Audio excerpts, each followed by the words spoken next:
Hate fragments, love restores, God resurrects, the remnant remains. I was doing this before there were influencers, before everybody carried a video camera in their pocket, before social media turned views into currency.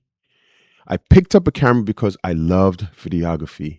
I loved documenting people, capturing moments, telling stories. I loved it enough that I eventually wrote a book about videography. This wasn't something I discovered because an algorithm told me there was an audience for it. I was doing it because I loved it. And then the world caught up. Suddenly, everybody had a camera. Social media exploded. Influencers arrived. Views mattered. Followers mattered. Access mattered. When attention becomes part of the reward, you begin noticing what produces attention, what gets views, what gets access, what gets influence. And eventually, you can find yourself serving those things without ever consciously deciding to. The thing that I loved began becoming something that I didn't even like anymore. And eventually, it all unraveled. My career fragmented, my priorities fragmented, and I walked away from much of the world that I had spent years building. Hate fragments. And by hate, I don't simply mean hatred towards another person. I'm talking about what happens when love disappears from the center of something. When the thing that you once loved becomes something you are feeding for money, influence, validation, or simply more. But years later, something unexpected happened. I picked the camera back up. Not because somebody was paying me, not because I was trying to become influential again. I started filming because I loved doing it. And suddenly, videography became enjoyable again. Love restores. But I don't think the story ends there, because when I look backward now, I realize that all those years weren't wasted. The cameras, the editing, the storytelling, learning audiences, producing content, even learning firsthand what attention can do to a message.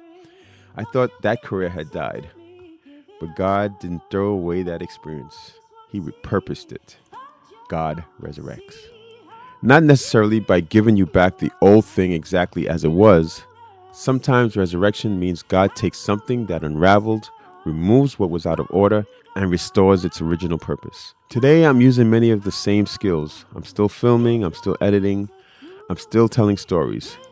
I'm trying to use those abilities as spiritual gifts to document faith, serve my church and community, and hopefully become one small voice carrying a message forward. Which brings me to 100 no more. My goal for this ministry is 100 people. 100 is not a divine number I'm imposing on anybody else. It's a boundary I'm imposing on my appetite. I've already seen hundreds of thousands of views. I know what more feels like. The problem with more is that it never tells you when you have arrived. 100 becomes 1,000.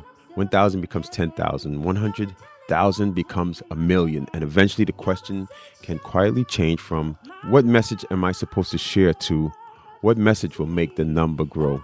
That's why the story of the rich young ruler hits differently for me now. Jesus wasn't simply confronting a man who possessed wealth. He exposed the possibility that somewhere along the way, what the man possessed had begun possessing him. So 100 is my way of saying enough.